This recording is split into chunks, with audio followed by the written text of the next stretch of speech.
اعوذ باللہ من الشیطان اللعین الرجیم بسم اللہ الرحمن الرحیم اللہم صلی اللہ محمد وآل محمد۔ السلام علیکم۔ حضرت یعقوب علیہ السلام کی فلسطین میں رسیدگی۔ ناسخ تاریخ میں ہے کہ حضرت یعقوب علیہ السلام جب کنعان سے روانہ ہو کر 12 فلسطین مقام حرا پہنچے، جہاں ان کے ماموں کا لابان بن تنویل رہتا تھا، تو وہاں کے ایک کنویں پر بہت سے لڑکوں لڑکیوں کا اجتماع دیکھا۔ یہ اس کے قریب چلے گئے، پوچھا کہ کیا بات ہے؟ کہا گیا کہ اس کنویں کے منہ پر یہ پتھر رکھا ہوا ہے، ہم سے اٹھ نہیں رہا، ہمیں خود بھی سیراب ہونا ہے اور ان جانوروں کو بھی سیراب کرنا ہے۔ حضرت یعقوب علیہ السلام نے پوچھا کہ ہمیں سب سے پہلے یہ بتاؤ کہ لابان بن بتویل اسی قرے میں رہتے ہیں یا کہیں اور؟ اس کی سکونت ہے۔ لوگوں نے کہا کہ وہ یہیں رہتے ہیں، اور ابھی ابھی ان کی لڑکی راحیل اپنے باپ کے گلا گوسفند کو لیے ہوئے آتی ہوگی۔ ابھی یہ بات تمام نہ ہوئی تھی کہ راحیل آ پہنچی۔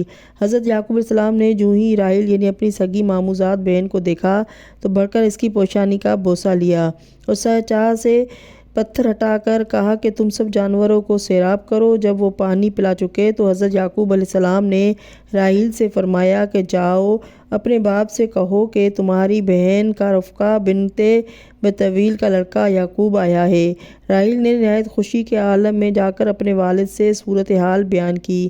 لابان نہایت مسرت کی حالت میں دول پڑے۔ حضرت یعقوب علیہ السلام کے خیر مقدم کے لیے آئے اور انہیں اپنے ہمراہ اپنے گھر لے گئے۔ قصص جویری میں ہے کہ یعقوب علیہ السلام ایک خواب دیکھ کر چلے تھے اور لابان نے بھی ایک خواب دیکھا تھا۔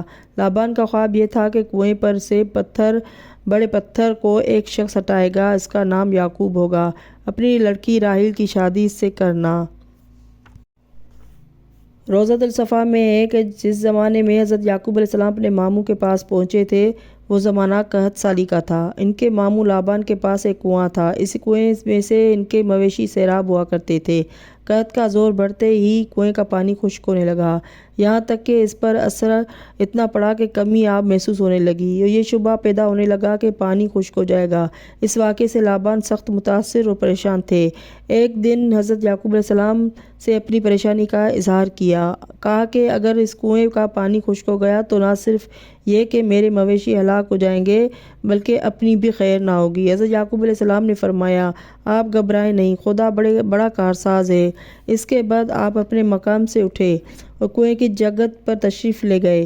وہاں پہنچ کر آپ نے کنویں سے ایک ڈول پانی بھرا اور اس میں منہ لگا کر تھوڑا سا پیا اور باقی پانی کنویں میں ڈال دیا۔ بقدرت خداوندی، خدا کی قدرت سے کنویں کا پانی بے انتہا بڑھ گیا۔ یہ حال دیکھ کر لابان بن طویل حضرت یعقوب علیہ السلام پر گرویدہ ہو گئے۔ مورخین کا بیان ہے کہ حضرت یعقوب علیہ السلام کے ماموں جو زمین کنعان سے ترک وطن کر کے فلسطین شام پہلے گئے تھے اور جن کا نام لابان بن طویل تھا، ان کے 2 لڑکیاں تھیں، ایک کا نام لیا اور دوسری کا راحیل تھا۔ ایک دن جناب یعقوب علیہ السلام نے اپنے ماموں سے کہا کہ میرے والد حضرت اسحاق علیہ السلام نے مجھے ہدایت کی تھی کہ میں اپنی آپ کی لڑکی سے شادی کر لوں، بنابراین میں اس مقصد کے لیے درخواست گزار ہوں۔ لابان بن بتویل نے کہا کہ اس مقصد کے لیے کم از کم 7 سال تمہیں بطور مہر گھر کی خدمت کرنا ہوگی۔ انہوں نے منظور کیا اور 7 سال ان کی بکریاں چرائیں۔ اس خدمت کے عوض میں لابان بن طویل نے اپنی ایک لڑکی کی شادی حضرت یعقوب علیہ السلام کے ساتھ کر دی۔ پھر جب بروایت علامہ نعمت اللہ جزائری اس کا انتقال ہو گیا، قصص جزائری میں ہے کہ بتویل نے دوبارہ 7 سالہ خدمت کے عوض میں دوسری لڑکی کی بھی شادی کر دی اور دونوں کو ایک ایک کنیز خدمت کے لیے دی۔ خداوند عالم نے ان 4 عورتوں سے حضرت یعقوب علیہ السلام کو 12 فرزند عطا فرمائے، جس کی تفصیل بروایت عرائض سلبی یہ ہے: راحیل سے حضرت یوسف علیہ السلام اور بنیامین، لیا سے روبیل، یہودا، شمون، لاوا اور بلہا سے جعد، یشجر، آشر اور زلفا سے اذان، نفال اور ربوالو۔ ناسخ تاریخ میں قصص الجویری میں ہے کہ حضرت یعقوب علیہ السلام کے یہاں 12 بیٹوں کے بعد ایک لڑکی بھی پیدا ہوئی جس کا نام دینہ تھا۔ حضرت یعقوب علیہ السلام جب فلسطین کے دوران قیام میں کثیر اولاد ہو گئے اور بے شمار گوسفند و دیگر مویشیوں کے مالک بن گئے تو انہیں وطن کی یاد ستانے لگی اور ستانا شروع ہو گئی۔ بالآخر ایک دن لابان بن طویل سے کہا کہ میں مدت مدید آپ کی خدمت میں رہ کر اپنے آپ کو وطن کنعان سے دور رکھ کر اب چاہتا ہوں کہ کنعان جانا چاہتا ہوں، آپ مجھے اجازت دیں کہ میں زیارت وطن سے مشرف ہوں۔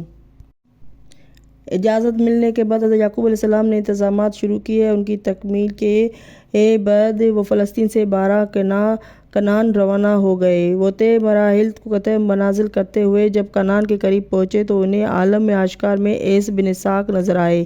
بروایت طبری روضۃ الصفا حضرت یعقوب علیہ السلام جھاڑیوں میں چھپ گئے۔ اپنے فرزندوں سے کہا کہ اگر یہ شخص پوچھے کہ یہ سامان کس کا ہے تو تم کہہ دینا کہ عیس بن اسحاق کا ایک غلام تھا جس کا نام یعقوب تھا، یہ سب کچھ اسی کا ہے۔ چنانچہ جب یہ کچھ اور آگے بڑھے تو عیس نے پوچھا کہ این اموال قسط، یہ مال و اسباب کس کا ہے؟ کہا گیا کہ عیس بن اسحاق کا ایک غلام ہے جس کا نام یعقوب ہے، یہ سب اسی کا ہے۔ یہ سن کر عیس کی آنکھوں میں آنسو بھر آئے اور انہوں نے کہا کہ یہ تم کیا کہتے ہو؟ وہ عیس کا غلام نہیں تھا بلکہ اس کا حقیقی بھائی تھا۔